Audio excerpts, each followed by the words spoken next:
पश्चिम बंगाल की राजनीति में तख्ता पलट होने के बाद ममता बनर्जी के खराब दिन खत्म होने का नाम ही नहीं ले रहे हैं। एक के बाद एक मुसीबतें अब टीएमसी और ममता बनर्जी के लिए बढ़ती ही जा रही हैं और अब शायद तृणमूल कांग्रेस अपने ही बनाए जाल में फंस चुकी है। सवाल बड़ा है क्योंकि बात किसी मामूली चोर उचक्के की नहीं हो रही है, बात हो रही है बंगाल सीआईडी की, जो कल शाम सीधे पहुंच गई 30B हरीश चैटर्जी स्ट्रीट यानी टीएमसी सुप्रीमो ममता बनर्जी के घर और उनके ठिकाने पर। एक ऐसा मामला जिसने टीएमसी के 28 साल के इतिहास में सबसे बड़ा इंटरनल क्राइसिस खड़ा कर दिया है। बात सिग्नेचर फॉर्जरी की है, लेकिन कहानी के पीछे जो पावर स्ट्रगल है वो बहुत ज्यादा फिल्मी है। दर्शकों, ममता बनर्जी के घर पे सीआईडी पहुंच चुकी है और अब अटकलें तेज हैं कि ममता बनर्जी को गिरफ्तार कर लिया जाएगा। इस वीडियो के अंदर हम इस पूरी कहानी के एक एक पन्ने को खोलेंगे और समझेंगे कि आखिर बंगाल की राजनीति में चल क्या रहा है। चलिए सबसे पहले बात करते हैं आखिर हुआ क्या। ट्यूसडे को कोलकाता के कालीघाट एरिया में हाई वोल्टेज ड्रामा देखने को मिला। बंगाल सीआईडी की एक टीम जिसके साथ स्टेट पुलिस और सेंट्रल फोर्सेस के जवान भी थे, सीधा ममता बनर्जी के रेजिडेंस और उनके बिल्कुल पास बने टीएमसी के सेंट्रल ऑफिस पहुंच गई। लेकिन एंट्री इतनी आसान नहीं थी। वहां पर लगभग 1 घंटे तक हाई वोल्टेज स्टैंड ऑफ चला। टीएमसी के बड़े नेता और फॉर्मर राज्यसभा एमपी सुभाषीष चक्रवर्ती बाहर आते हैं और सीआईडी ऑफिसर्स से भिड़ जाते हैं। उनका आर्ग्यूमेंट क्या था? उन्होंने कहा कि ममता बनर्जी और अभिषेक बनर्जी इस वक्त दिल्ली में हैं, इंडिया ब्लॉक की मीटिंग के लिए गए हैं। उनकी एब्सेंस में नेताओं ने अंदर जाने से साफ मना कर दिया। लेकिन सीआईडी ने साफ कह दिया कि इन्वेस्टिगेशन नेताओं के घर पर होने या ना होने पर डिपेंड नहीं करती। आखिरकार महिला पुलिस कर्मियों की मौजूदगी में सीआईडी अंदर एंटर करती है और सिर्फ कालीघाट ही नहीं, एक दूसरी सीआईडी की टीम सीधा अभिषेक बनर्जी के कैमेक स्ट्रीट वाले ऑफिस पर भी रेड मारती है। अब भैया, आप सोच रहे होंगे कि आखिर ये सिग्नेचर फॉर्जरी का मामला है क्या जिसके लिए सीआईडी को इतना बड़ा कदम उठाना पड़ा। कहानी शुरू होती है वेस्ट बंगाल असेंबली इलेक्शंस के बाद लीडर ऑफ ऑपोजिशन के सिलेक्शन को लेकर।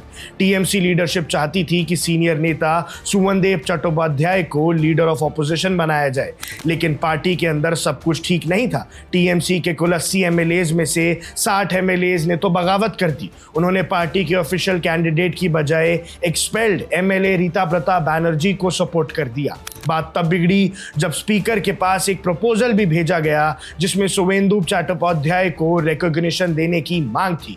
और जब उस प्रपोजल को ध्यान से देखा गया तो पता चला कि उसमें कई एमएलएस के फेक और फोर्ज सिग्नेचर्स थे, यानी नेताओं की मर्जी के बिना उनके साइन करके पेपर सबमिट कर दिया गया था। बस फिर क्या था, इस फ्रॉड के सामने आते ही एफआईआर दर्ज हुई और मामला गया सीआईडी के पास। अब इस कहानी में एंट्री होती है अभिषेक बनर्जी की। सीआईडी ने जब इस फॉर्जरी की जांच शुरू की तो उन्होंने अभिषेक बनर्जी से पूछा कि ये सब हुआ कहाँ। अभिषेक बनर्जी ने अपने स्टेटमेंट में कबूल किया है कि सारे एमएलएस के सिग्नेचर पार्टी के सेंट्रल ऑफिस यानी 30B हरीश चैटर्जी स्ट्रीट पर कलेक्ट किए गए थे। सीआईडी के लिए ये सबसे बड़ा क्लू था और अगर क्राइम सीन ही पार्टी ऑफिस है तो सबूत भी तो वहीं मिलेंगे। इसलिए सीआईडी वहां एविडेंस कलेक्ट करने और डिटेल्स वेरीफाई करने पहुंची थी। लेकिन बात सिर्फ इतनी ही नहीं है। सीआईडी पिछले कई दिनों से अभिषेक बनर्जी के पीछे है।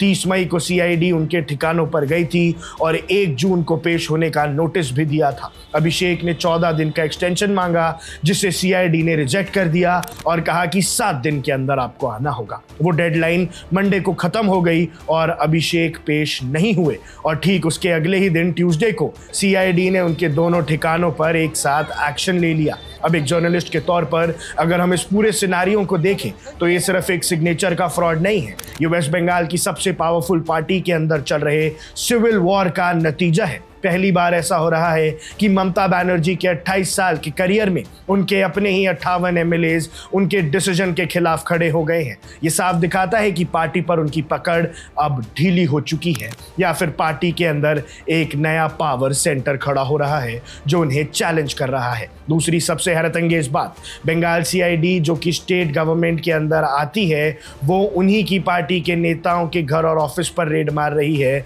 जो कभी उन पर राज किया करते थे। इसका मतलब ये है कि लड़ाई अब इतनी आगे निकल चुकी है कि इसे पर्दे के पीछे दबाना नामुमकिन हो गया है। अब देखना ये होगा कि जब ममता और अभिषेक दिल्ली से लौटेंगे तो उनका अगला कदम क्या होगा। क्या ये बगावत टीएमसी को 2 हिस्सों में बांट देगी या फिर ममता बनर्जी एक बार फिर आयरन हैंड से इस रिबेलियन को दबा देगी। जो भी होगा, बंगाल की राजनीति इस वक्त एक नए मोड़ पर खड़ी है और आने वाले दिन बहुत हंगामेदार होने वाले हैं। आपको क्या लगता है, क्या टीएमसी सबसे बड़े इंटरनल क्राइसिस से निकल पाएगी? अपनी राय कमेंट सेक्शन में जरूर बताइएगा। अब देख रहे हैं वन इंडिया, मैं हूं आकाश Kaushik. Subscribe to One India and never miss an update.